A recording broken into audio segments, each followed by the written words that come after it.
नेवाळी नाका डावलपाडा मलंगड परिसरामध्ये मोठ्या प्रमाणात दररोज वीज खंडित केली जाते।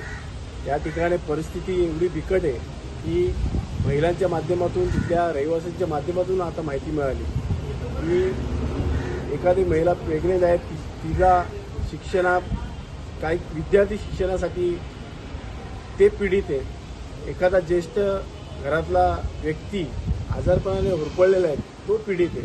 म्हणजे या वीज खंडितमुळे, लोड शेडिंगमुळे रोज सकाळी रात्री 12ला गेली की सकाळी येते, कधी सकाळी गेली की दुसऱ्या दिवशी येते।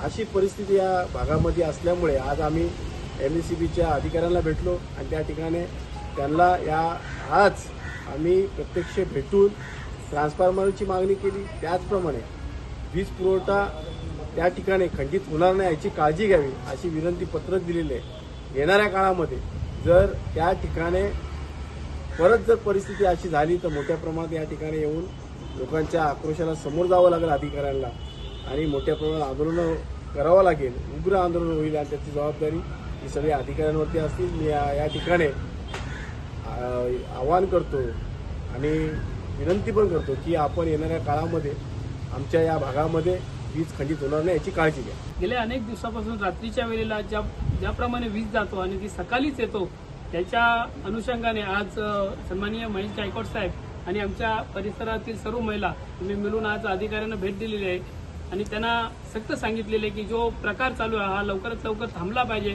अन्यथा आम्ही मोठ्या प्रमाणात उग्र असं आंदोलन करू।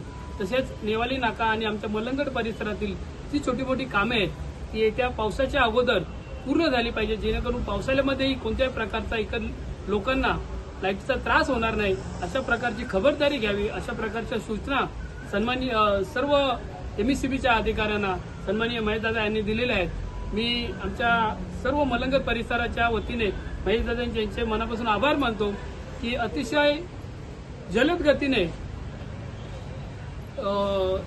तक्रारीचे गांभीर्य घेऊन आज त्यांनी त्वरित इथे भेट देऊन सगळ्या अधिकाऱ्यांना तम दिलेला आहे की लवकरात लवकर जी कामं पेंडी आहेत ती पूर्ण करावी।